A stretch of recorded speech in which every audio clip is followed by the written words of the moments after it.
Sometimes in life, we often find ourselves at a crossroads. And when we find ourselves at crossroads in life, we have to make decisions. But in this case, the decision is somewhat simpler. I've basically got to make my way up that steep hill.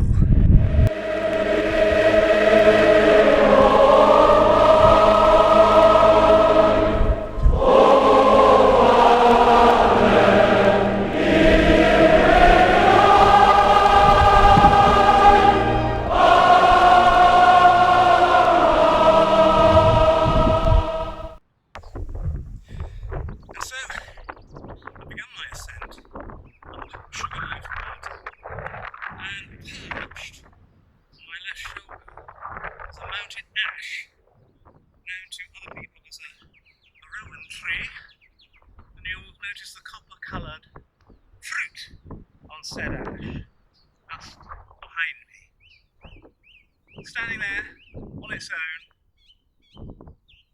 somewhat stately and unperturbed by the prevailing wind. It's managed to establish itself on a windy hillside. Quite lovely.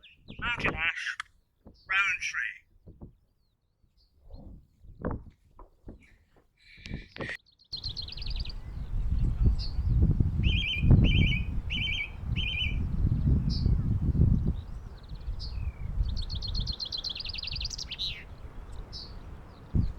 Right, I've only got, well, it's not very far now, but what I thought I'd show you, and I don't know if you'll catch it on the phone, but you've got the Bristol Channel in the distance there. Probably can't see it with a mobile phone, but it's over there.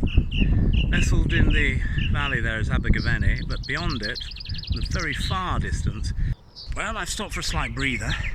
I'm absolutely shattered going up this mountain. Purdy is breathing very heavily, but I don't know what, quarter of a mile to go, half a mile, so it's jolly splendid. Enjoying it. The weather's fabulous actually. It's a very easy bridle way. It's all just really hardened grass. It's not moist at all, hasn't been much rain, and so the going's good. The only problem is it's an extremely steep ascent. It doesn't plateau at all, it's just 45 degrees all the way to the top now. And I'm 17.5 stone and I'm jolly well feeling it. See you at the top.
up a hill on the way to Grywne reservoir, where I hope to fish.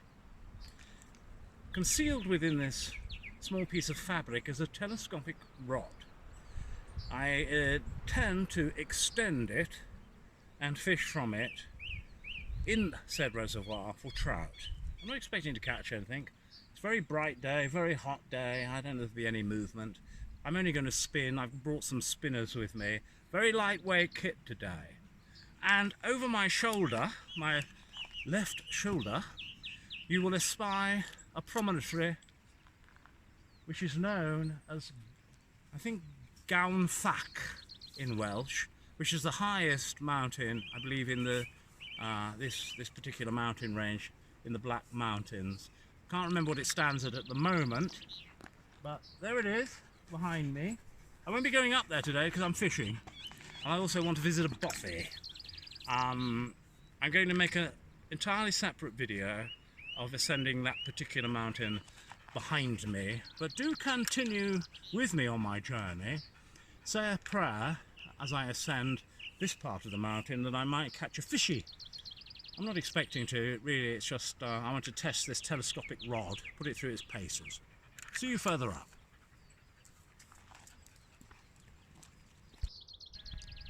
And down in the valley, if we move along, we can see in the distance an ancient sheepfold, is what it says on the Ordnance Survey map.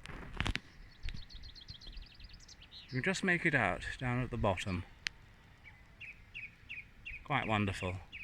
But I'm not going up that hill today, and I'm not going anywhere else but this track.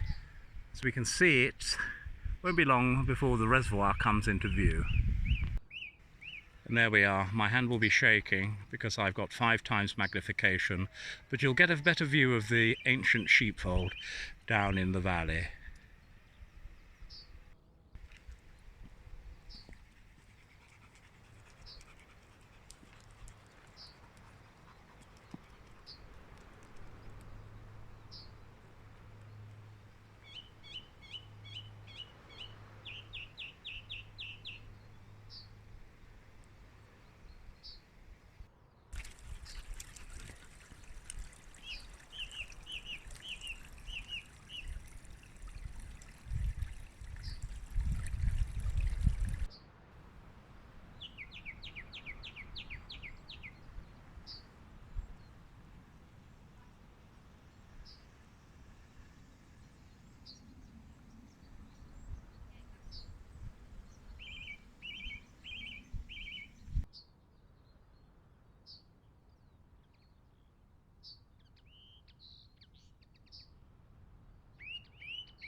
Hello and welcome to Grywne reservoir. I've come down a little slight bank. The reservoir is behind me, the dam, and I'm about to assemble some minimalist fishing kit.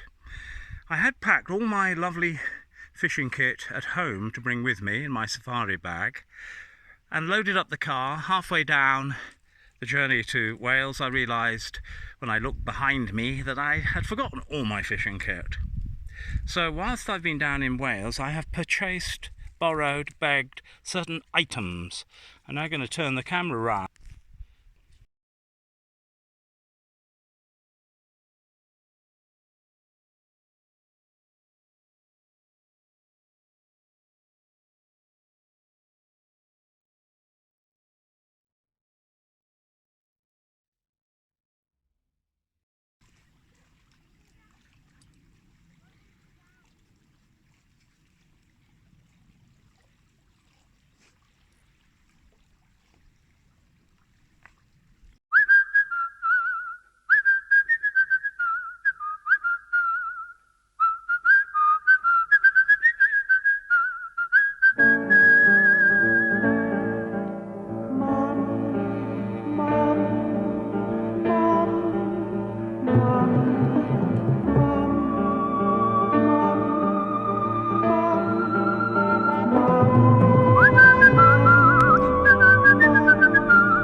Just thought I'd show you some mountain ponies. I'm not sure what variety they are, Welsh mountain ponies, but lovely to see them just roaming free in the hillside.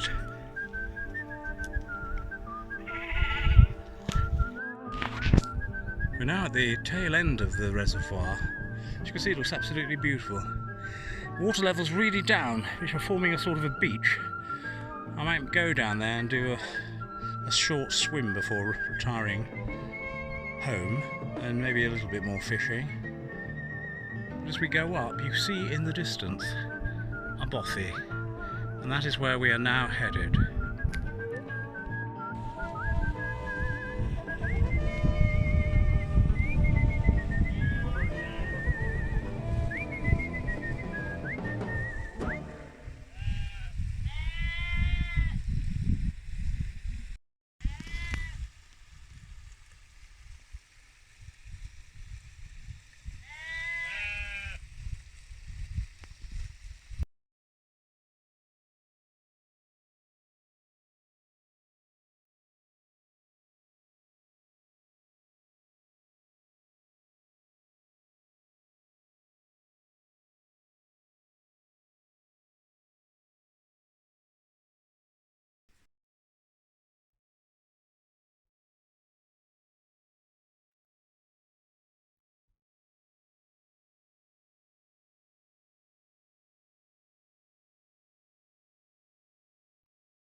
To the Bothy, approaching the dam again, from which I did a bit of fishing, or at least beneath it I did some fishing. And the 2 or 3 wild horses, mountain horses, which I approached on the way up, appear to have come down to say hello. And we can see a young foal in the distance. How close to them I can get, I have no idea. They're sweet, aren't they? And the foal looks very, very interested. What we have to worry about is how protective mother is. Beady eyes, look at those long legs. You're like Bambi. Hello. Hello. They seem extraordinarily tame.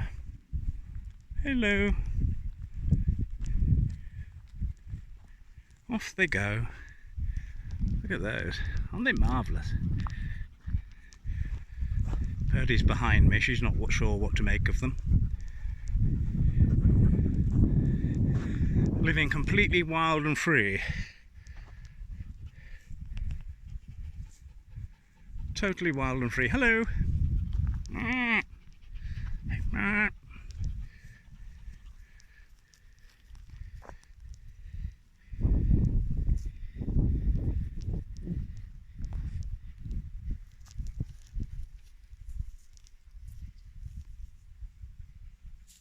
It's like a palomino. I was expecting a red Indian to jump out from behind the bushes any moment now and mount one of them. Hey ho, on. Time to move on, time to get home. And so now all I'm doing is wending my way back down the hill, and hopefully when I return I'll jump in a lovely Japanese Ofuro, which is like a hot tub. And will furnish you all with a picture, not of myself, it's not a pretty sight, but certainly one of the Ofuro, the Japanese hot tub. And that's how I'll end my day, possibly with a glass of something. Might have a tawny port on my return. Now here's something you don't see every day. At some point, a seed will have blown into a crack on the top of this post, and there is now a tree growing out of it. Not only that, there's one up there with a tree growing out of that one too.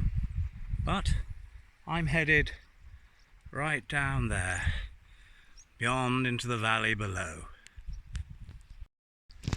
Well, many of you might be used to eating wild blackberries when you go out, blackcurrant or blackberries, but how many of you ever come across wild raspberries? Well, this is a wild raspberry bush, and I have been foraging. I don't know if you can quite catch them, but upon these branches are wonderful red fruit, full of vitamin C. Wonderful way in which to forage on the road back home to the Bothy.